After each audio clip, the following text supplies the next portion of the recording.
Bien, la clase pasada habíamos hablado un poco de la hipercolesterolemia, ¿se acuerdan? Lo diga así medio al final, hoy lo vamos a ver un poco más detallado.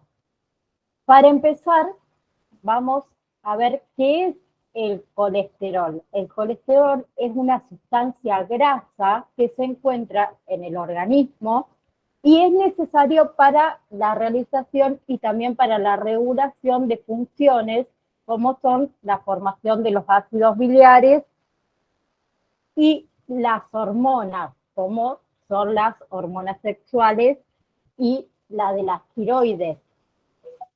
Bien. Bien.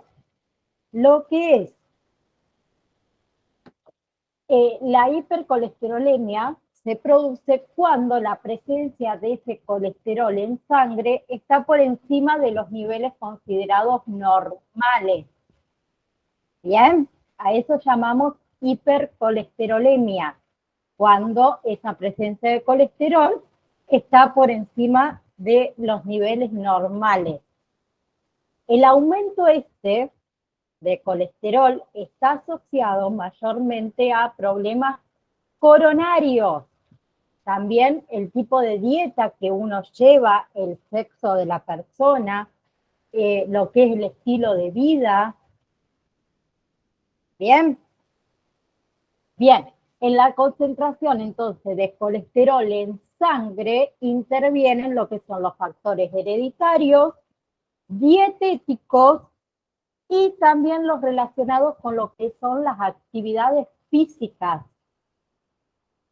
Hay diferentes causas, ¿sí? Hay diferentes causas, diferentes factores que influyen en este aumento o en este incremento de lo que son los niveles de colesterol, como por ejemplo las dietas inadecuadas, ¿sí? Cuando hay una excesiva ingesta, por ejemplo, de grasas animales, de alcohol. Bien. Luego tenemos lo que son enfermedades hepáticas, endocrinas y también enfermedades renales. Tenemos como otro factor que es la hipercolesterolemia familiar, que es una enfermedad que es hereditaria, ¿sí? Es ocasionada por un defecto genético que impide que ese colesterol malo sea degradado, ¿sí? Entonces, los niveles de colesterol aumentan, ¿sí? En lo que es esto de la hipercolesterolemia familiar, es frecuente la mortalidad muy temprana por infarto de miocardio o también por un engrosamiento de las arterias que es causado por la aterosclerosis. Bien, como toda enfermedad, los síntomas tienen mayormente síntomas físicos hasta que se produce ese evento cardiovascular como consecuencia de tener hipercolesterolemia. Bien. Para la prevención, lo que se recomienda es la alimentación, ¿sí? Mantener una dieta equilibrada para evitar eso, que esos niveles de colesterol aumenten. Lo que es el deporte, bien, correr, nadar, caminar, andar en bici, ¿sí? Se comienza a practicar de una forma moderada o de una forma regular, entre más o menos 3 veces a la semana. Bien, tenemos diferentes tipos, ¿sí? Lo que es el volumen del colesterol depende de la absorción intestinal, también de el estado del metabolismo lipoproteico y la excreción biliar. Bien, entonces el nivel de colesterol dependerá de los tipos de alimentos que nosotros consumimos y de la capacidad de absorción. ¿Bien? Y se pueden distinguir dos tipos, la primaria y la secundaria. En lo que es la primaria, mayormente son derivados de problemas en los sistemas transportadores del colesterol y también por factores genéticos. Bien, en este tipo de hipercolesterolemia, que es la primaria, tenemos la dislipidemias. Bien, en las secundarias, ahí va. En las secundarias, ¿qué sucede? El aumento de colesterol se asocia a ciertas enfermedades hepáticas, como puede ser la hepatitis, la cirrosis, o también la colostasis, ¿sí? Que es una afección en la que fluye el flujo de la bilis, ¿sí? Que está en el hígado, se hace mucho más lento y se detiene por completo. También este aumento de colesterol puede estar asociado con enfermedades endocrinas, que pueden ser diabetes, hipotiroidismo, anorexia nerviosa, ¿sí? Y enfermedades renales, como puede ser insuficiencia renal crónica y también síndrome nefrótico, que es una enfermedad del riñón que ocasiona que el cuerpo elimine demasiada proteína en la orina. En estos tipos de hipercolesterolemia secundaria, existen algunas sustancias que pueden aumentar esos niveles de colesterol malo, ¿bien? Y favorecen este desarrollo de la enfermedad, como pueden ser los esteroides anabólicos, que son los que promueven el crecimiento de los músculos, ¿sí? Luego también otros que pueden favorecer a esto son los betabloqueantes, ¿sí? Que mayormente se usan los betabloqueantes para los tratamientos de los trastornos del ritmo cardíaco y de infarto de miocardio. También otras sustancias que pueden favorecer este desarrollo son los progestagenos, que son un grupo de hormonas que la función de ella es mantener el embarazo. Y también otro que favorece son las sustancias hipertensivas. Bien, tenemos diferentes formas graves, o sea, existen muchos trastornos que pueden ocasionar hipercolesterolemias graves, ¿sí? Mayormente o normalmente su desarrollo se debe a factores genéticos, pero dentro de estas formas importantes de colesterolemia se encuentra la hipercolesterolemia familiar, que las vamos a nombrar, no se las voy a decir de qué trata bien cada una, pero mayormente son por factores genéticos. La hipercolesterolemia, dijimos, familiar. También tenemos la hipercolesterolemia poligénica grave y la hiperlipemia familiar combinada. Bien, ahora vamos a pasar a lo que es el síndrome metabólico. El síndrome metabólico es un grupo de trastornos que se presentan al mismo tiempo y aumentan ese riesgo de enfermedad cardíaca y también accidente cerebrovascular y diabetes tipo 2. Bien, las diabetes las vamos a ver seguido de síndrome metabólico. Entonces, todos estos trastornos influyen en lo que es el aumento de la presión arterial, también de los niveles de azúcar en sangre, lo que es el exceso de grasa corporal, mayormente alrededor de lo que es la cintura, y niveles anormales de triglicéridos o colesterol. ¿Sí?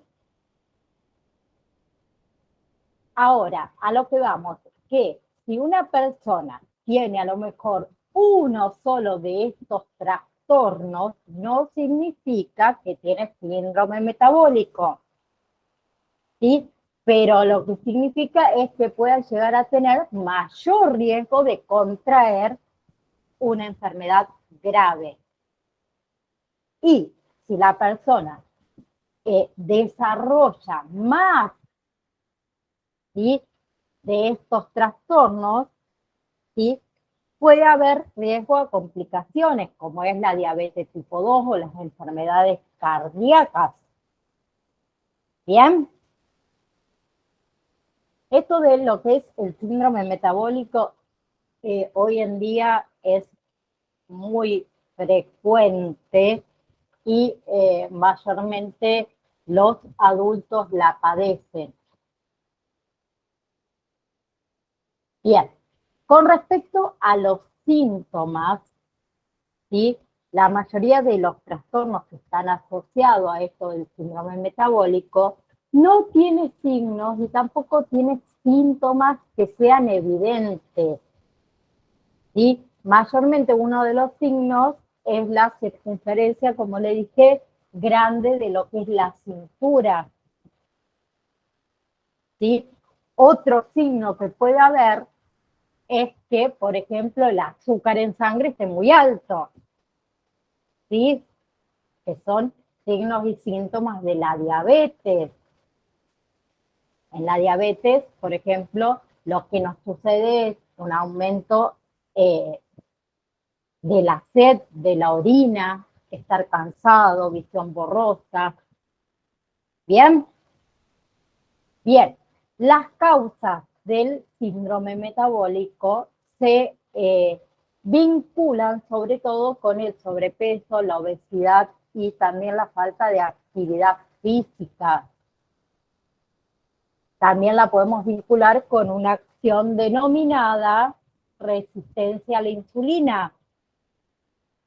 ¿Sí? En lo que es condiciones normales, el sistema digestivo, que hace, descompone los alimentos que uno ingiere y los transforma en azúcar. Bien, la insulina, que es una hormona que es generada por el páncreas, ¿sí?, que ayuda a ese ingreso de el azúcar a las células y luego nosotros la utilizamos como combustible. Entonces, las personas con resistencia a la insulina, esas células no responden normalmente a lo que es la insulina y a la glucosa. Entonces, no pueden ingresar a las células fácilmente. ¿Y qué sucede? Los niveles de glucemia aumentan. Después, quédense tranquilo que esto lo vamos a ver bien en diabetes. Con respecto a los factores de riesgo, dijimos la obesidad, o sea, tener sobrepeso, especialmente en lo que es el abdomen, ¿sí?, aumenta este riesgo de padecer síndrome metabólico. La edad también, los diabéticos y otras enfermedades también, o sea, las personas que alguna vez tuvieron enfermedades, por ejemplo, del hígado graso, el síndrome de ovario poliquístico, ¿sí?, las personas que alguna vez padecieron apnea del sueño, también tienen mayor riesgo de contraer. Las complicaciones en sí aumentan el riesgo de desarrollar diabetes tipo 2, ¿sí?, si uno no realiza cambios en lo que es el estilo de vida para controlar ese exceso de peso que uno tiene, puede llegar a desarrollar resistencia a la insulina. que causa, dijimos, un aumento del azúcar en la sangre. Y esa resistencia a la insulina finalmente puede provocar la diabetes tipo 2. Y otras complicaciones pueden ser enfermedades del corazón y circulatorias, lo que es el nivel de colesterol alto y la hipertensión arterial puede contribuir a esta acumulación de plaquetas en las arterias. ¿Qué hacen estas plaquetas? Endurecen y estrechan las arterias, lo que puede producir algún accidente cerebrovascular o un ataque cardíaco. Bien, con respecto a la prevención, debemos adoptar que un estilo de vida que sea más saludable, ¿sí? Comer muchas verduras, comer proteínas magras, cereales integrales, frutas, no fumar, mantener obviamente el peso saludable, también hacer actividad física. Y otra, limitar la sal y lo que sean las grasas saturadas en nuestra dieta. ¿Bien? ¿Hasta ahí vamos? Para empezar con diabetes. Perfecto. Diabetes. La diabetes es una enfermedad crónica. ¿Sí? He escuchado el otro día, bueno, no he escuchado, miraba en TikTok un médico que lo sigo y contaba una experiencia que tuvo con un paciente que era diabético y dejó de tomar toda su medicación y demás porque dijo que él no tiene más diabetes. La diabetes no se cura, no desaparece. Bien, que uno se sienta mejor con el tratamiento, perfecto, pero la diabetes es crónica, ¿sí? Dijimos entonces que es una enfermedad crónica que al mismo tiempo afecta la forma en el que el cuerpo convierte los alimentos en lo que es energía.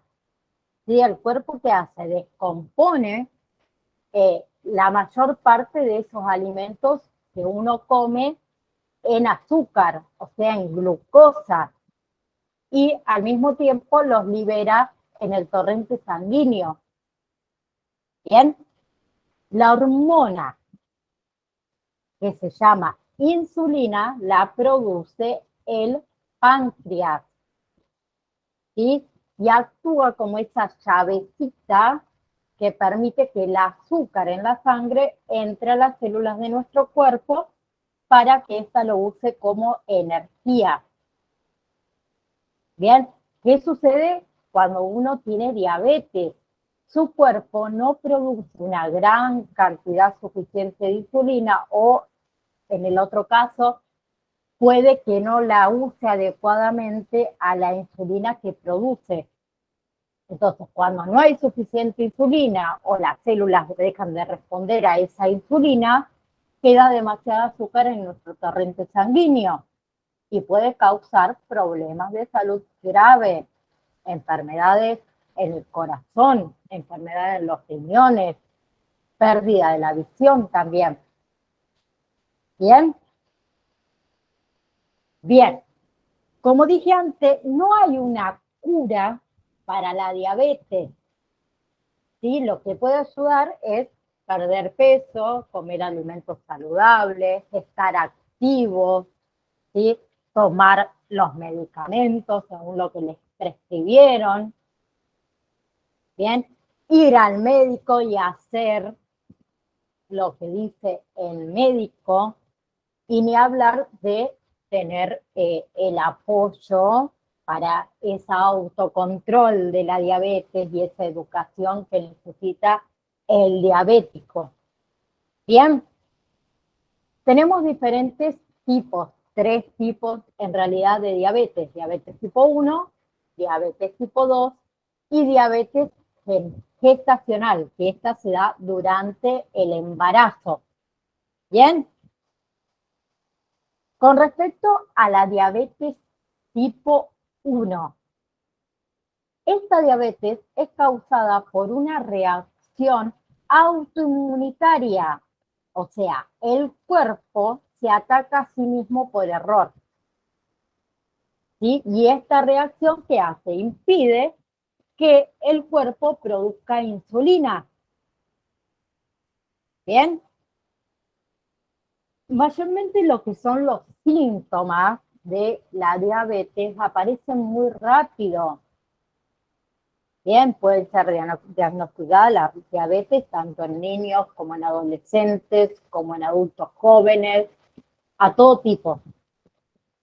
Bien, ¿qué sucede con los diabéticos tipo 1? Ellos deben recibir esa insulina todos los días para sobrevivir, porque acuérdense que su cuerpo directamente no produce insulina. Bien, con respecto a la diabetes tipo 2, el cuerpo, ¿qué sucede con la diabetes tipo 2? El cuerpo no usa la insulina adecuadamente, entonces no puede mantener esos niveles normales de azúcar en sangre. Bien, hay muchísimas personas que sufren diabetes tipo 2. Esta diabetes tipo 2, esta diabetes va evolucionando a lo largo de muchísimos años y generalmente son diagnosticados en los adultos. Bien, de igual manera, cada vez hay más niños, adolescentes y adultos jóvenes que se están diagnosticando con diabetes tipo 2. Bien, lo que es importante es que uno se haga análisis de sus niveles de azúcar en sangre si está en riesgo. Bien.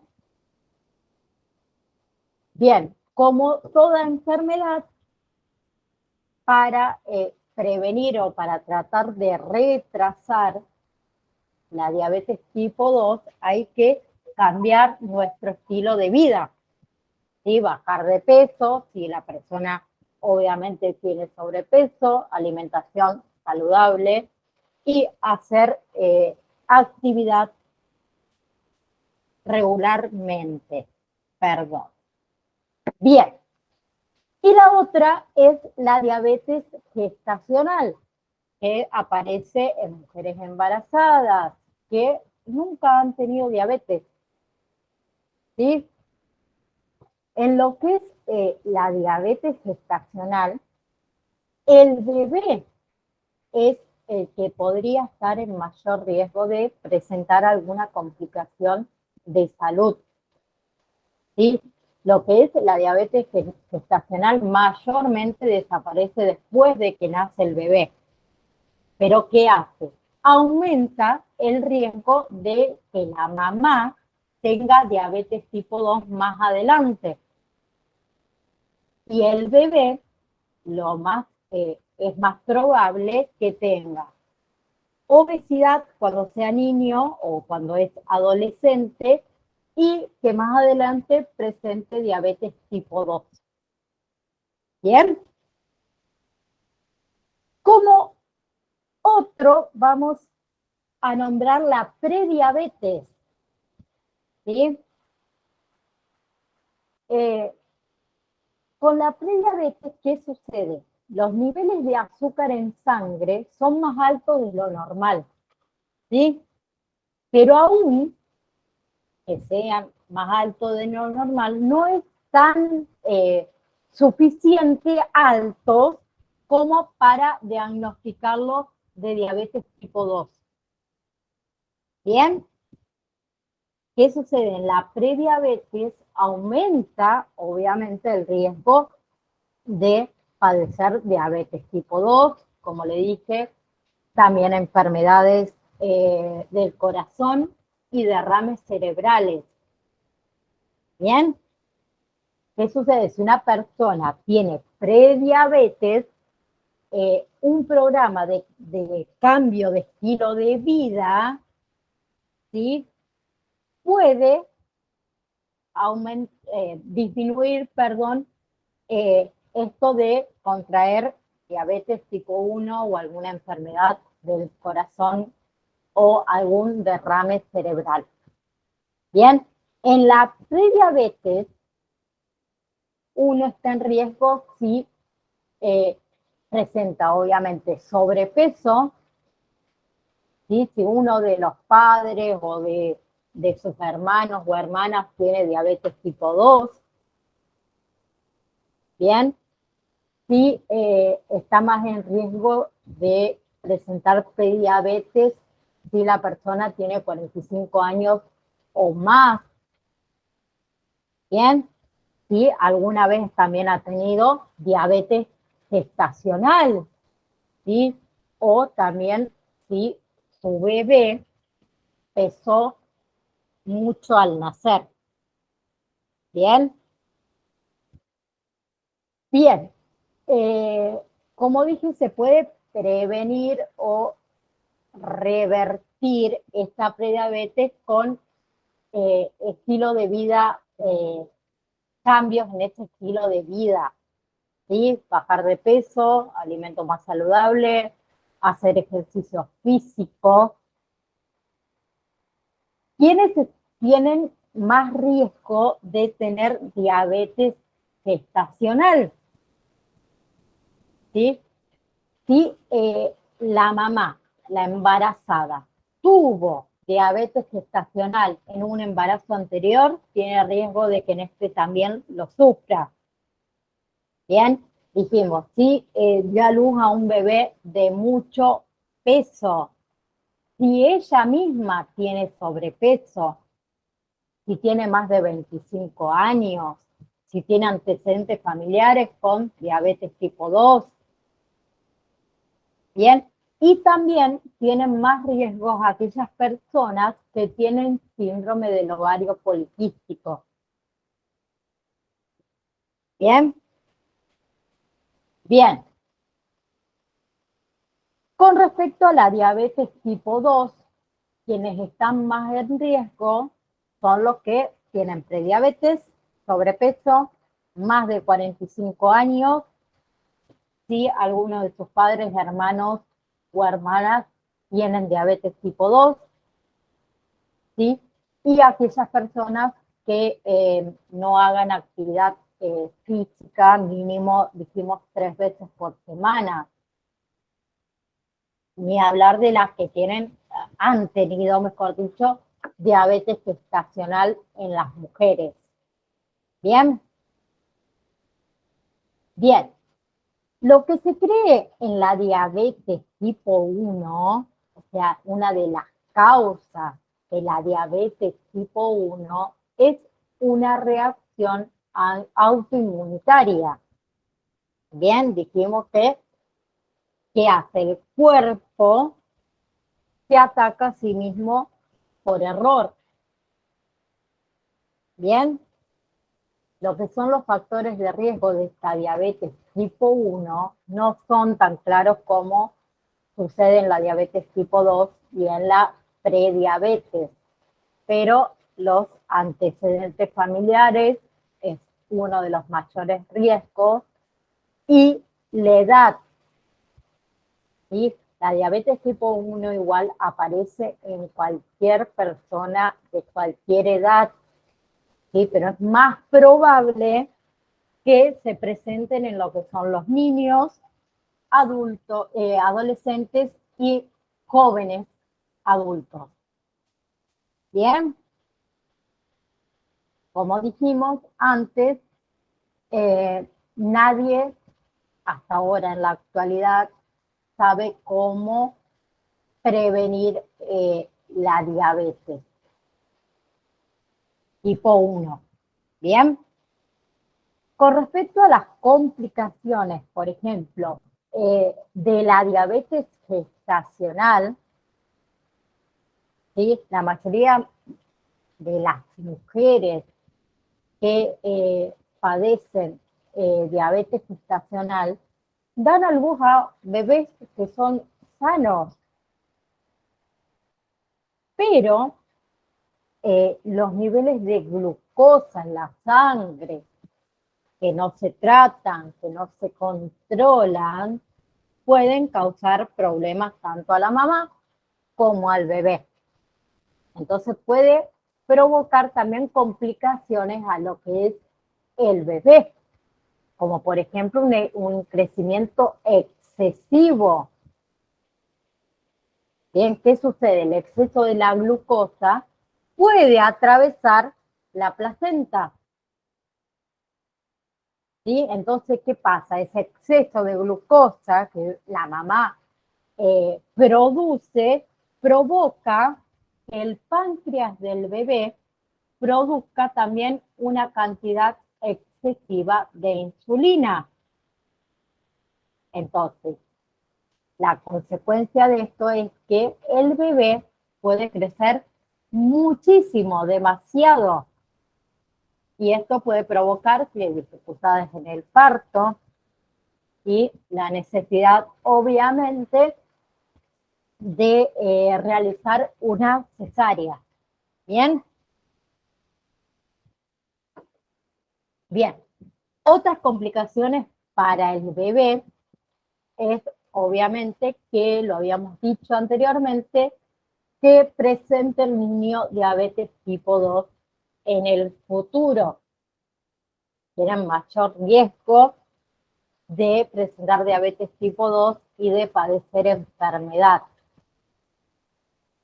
Otra complicación para lo que es el bebé en la diabetes gestacional de la mamá es el bajo nivel de glucosa sanguíneo. Los bebés de mamás que padecen o padecieron diabetes gestacional, ¿sí?, tienen un nivel bajo de glucosa sanguínea poco después del nacimiento, que sería hipoglucemia. ¿Sí? ¿Por qué pasa esto? Se debe a que tu propia producción de insulina es muy alta, es muy elevada. ¿Bien? Bien. Y otra complicación, y sería la peor, es la muerte. ¿Qué sucede? La persona que tiene diabetes gestacional y no es tratada puede provocar que el bebé muera antes del nacimiento, del parto o después. Bien, con respecto a las complicaciones que puede padecer la mamá en esta diabetes gestacional es la preeclampsia. Bien, los síntomas de esta afección es que presión arterial alta, hinchazón en las piernas, en los pies, bien, y también genera exceso de proteínas en la orina. Bien, y la otra complicación es que si la mamá tuvo en un primer embarazo diabetes gestacional, tiene más probabilidades de tenerla en su próximo embarazo. Con respecto a los síntomas de las diabetes, son muchas. Por ejemplo, dijimos, mucha sed, ¿sí? Otra es pérdida de peso sin querer hacer dieta, o sea, una persona empieza a perder mucho peso, mucho hambre, ¿sí? Necesidad de ir a orinar, mucho, y más que nada durante la noche. La persona se siente muy cansado, la piel se vuelve muy seca. Bien, comienzan los hormigueos o los entumecimientos en las manos o en los pies. Bien. Y, por ejemplo, si una persona se lastima, se corta, ¿sí? Esa cicatrización es mucho más lenta. Bien. Con respecto a la diabetes tipo 1, también pueden tener vómitos, náuseas, dolor de estómago. Bien, en lo que es la diabetes tipo 1, todos estos signos, síntomas pueden aparecer en una semana o en meses y pueden ser muy intensos. Bien, este tipo de diabetes generalmente aparece, dijimos, en los niños, adolescentes o adultos jóvenes, pero más allá de eso también se puede presentar en cualquier otra persona. Bien, en cambio, lo que son los síntomas de la diabetes tipo 2 generalmente van apareciendo a lo largo de varios años. Entonces la persona puede tener diabetes tipo 2 sin que se note. ¿Por qué? Porque a lo mejor no hay ningún síntoma notorio por el momento. Bien, dijimos entonces que la diabetes tipo 2 generalmente aparece en adultos. Bien, más allá que hoy en día se ve mucho también en niños, adolescentes y adultos jóvenes. Bien, y con respecto a lo que es la diabetes gestacional, ¿sí? Generalmente aparece a la mitad del embarazo y no tiene síntomas. Bien, lo que tiene que hacer la persona embarazada, la mamá, debe hacerse pruebas para determinar o detectar, mejor dicho, la diabetes gestacional. Estas pruebas se hacen mayormente en la semana 24 y 28 del embarazo. Bien, entonces de esa manera, con las pruebas hechas, la mamá podrá hacer los cambios que sean necesarios para proteger tanto la salud de ella como la salud del bebé. Bien, con respecto a las complicaciones, dijimos que las personas que tienen diabetes tienen más probabilidades de tener enfermedades del corazón, derrame cerebral, ¿sí? Eh, y de tener estas afecciones que dije recién a una edad mucho más temprana de lo que la podría tener. ¿Bien? Bien.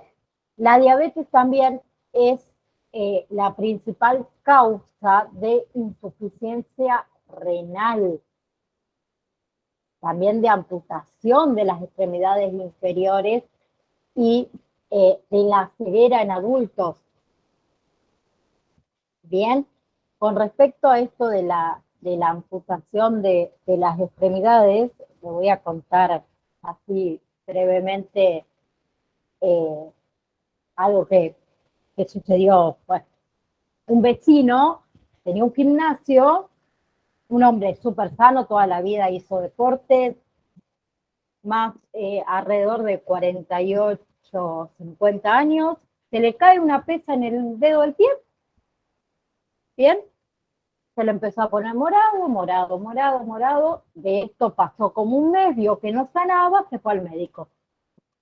Resulta que tenía diabetes.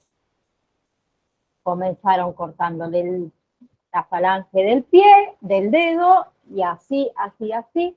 Y el hombre en 2 meses falleció.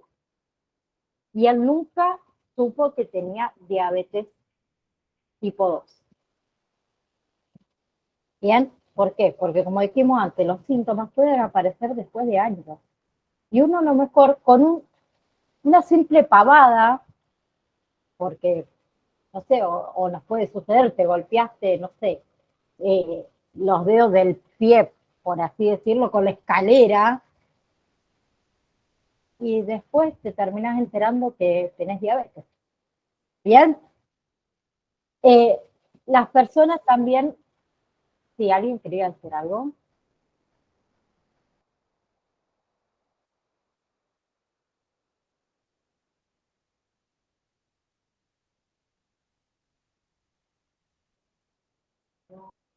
No me abre el chat, chicos. ¿Alguien lo puede leer? Creo que decía por qué la diabetes 2 no presenta síntomas o tarda tanto en presentar síntomas. Algo de eso me parece que decía. Lo más, o sea, no es que no hay una explicación en sí, pero por ejemplo, la diabetes tipo 1, lo más rápido que aparece son los vómitos, las náuseas. Bien, uno, por ejemplo, que una persona que padece diabetes tipo 2, vamos a suponer, yo estoy padeciendo diabetes tipo 2, ¿sí? Uno de los síntomas es orinar con más frecuencia. Lo puedo tomar una persona, lo puede tomar, y sí, estamos en verano, estoy tomando mucha más agua. Bien, ¿qué sucede? Como habíamos dicho antes, la diabetes tipo 1, perdón, la diabetes, sí, tipo 1, ¿qué hace? Impide que el cuerpo produzca insulina. Entonces, se dan cuenta enseguida. En cambio, la diabetes tipo 2, ¿qué hace? El cuerpo no usa esa insulina adecuadamente. Si una persona no produce insulina, va a comenzar con los síntomas de inmediato. ¿Bien? Perdón. En cambio, en la diabetes tipo 2, el cuerpo sí produce insulina. Lo que no, perdón, lo que no hace el cuerpo es que no use esa insulina adecuadamente. ¿Bien? Entonces, si en la tipo 1, el cuerpo, perdón, si en la de tipo 1, el cuerpo no produce insulina, ¿qué sucede? Nos vamos a sentir cansados, fatiga, Claro, aparecen los síntomas. aparecen los síntomas más rápido. ¿Se entiende? Javier, no lo veo a Javier, se me fue. Mi cuñado tiene diabetes, pero él se inyecta. Él se pone la insulina. Insulina, entonces debe ser diabetes tipo 1, mayormente. El diabético tipo 2, al principio, sí le dan insulina, después el diabético tipo 2, si realmente sigue estrictamente la dieta, puede ser que no necesite la insulina. No sé qué tipo de diabetes tiene, pero mayormente debe ser tipo 1. No sé cuál es, pero hace años que él se inyecta, sí. Bien. Sí, sí, debe ser tipo 1, directamente no produce insulina. Bien, otra complicación, ¿sí? Es la persona, no sería complicación. Otro factor de riesgo es la persona que fuma contra la que no fuma. ¿Sí? Tiene más alta probabilidad de tener diabetes tipo 2 la persona que fuma a la que no fuma. ¿Sí? Y las personas que tienen diabetes tipo 2 y que fuman al mismo tiempo, ¿sí? Puede tener grandes complicaciones a nivel de salud, ¿sí? Enfermedad en los riñones y enfermedad del corazón. Bien, lo que me quedaría es que ustedes sepan cómo funciona la insulina. La insulina dijimos que es una hormona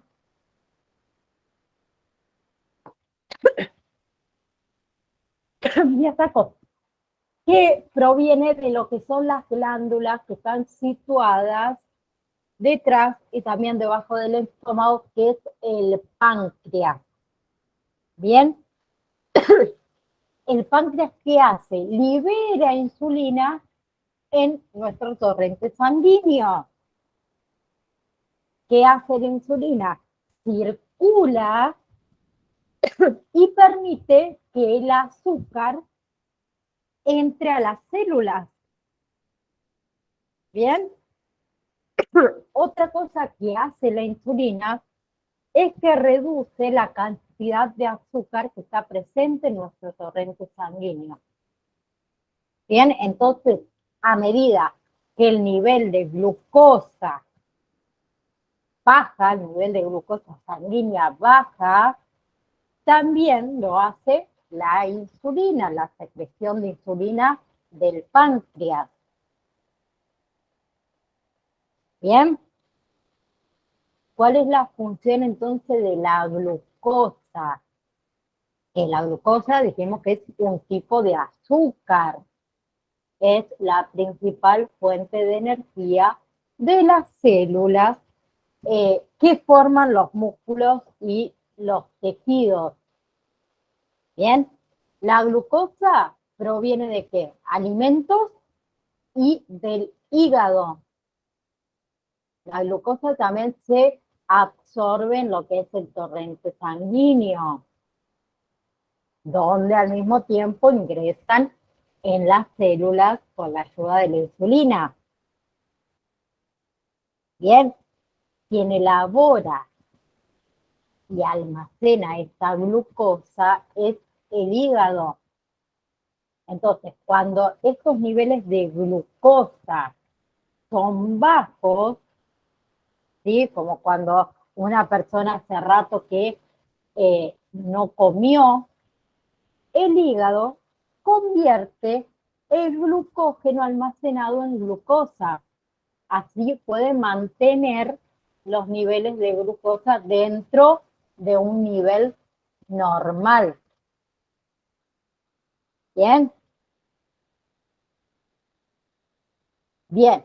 La causa en realidad exacta de cualquier tipo, de la mayoría de los tipos, mejor dicho, de diabetes, se desconoce. ¿Sí? De igual en todos los casos, la glucosa que hace se acumula en la sangre, en el torrente sanguíneo. ¿Sí? Y esto se debe a que el páncreas no produce suficiente insulina. ¿Bien? Tanto la diabetes 1 como la diabetes 2 pueden ser causantes por factores genéticos y ambientales. ¿Bien? Bien. Como prevención, ¿sí? La diabetes tipo 1 no puede prevenirse, ¿sí? La diabetes tipo 2 y la diabetes gestacional, uno puede ayudar a prevenirla o ralentizarla haciendo, dijimos, actividad física, ¿sí? A comer alimentos saludables, alimentos que sean ricos en fibras, que sean de bajo contenido en grasas, que tengan pocas calorías, ¿bien? Y también comer variado, porque si siempre comemos los mismos, nos aburrimos, decimos nosotros. Perder peso, ¿sí? ¿Qué sucede? No hay no hay que intentar perder peso durante el embarazo, ¿sí? Si nos diagnostican, por ejemplo, diabetes gestacional antes de comenzar una dieta, mientras una mujer está embarazada, antes consultar siempre al médico. ¿Bien? Bien. Para tratar de, obviamente, mantener ese peso en un rango saludable, sí hay que hacer cambios, pero hay que hacer cambios a largo plazo, ¿sí? Como los hábitos de alimenticio, dijimos, y hacer ejercicio. Y otra alternativa son los fármacos. Hay fármacos orales para la diabetes, ¿sí? Como puede ser la metformina, ¿sí? Puede reducir el riesgo de diabetes tipo 2, ¿sí? Pero más allá de que hay fármaco, que es una alternativa, el estilo de vida saludable es lo más importante. Y si una persona tiene prediabetes, hay que hacer los controles del nivel de glucosa sanguíneo mínimo una vez al mes. ¿Bien? ¿Alguna pregunta? ¿Alguien quiere preguntar algo?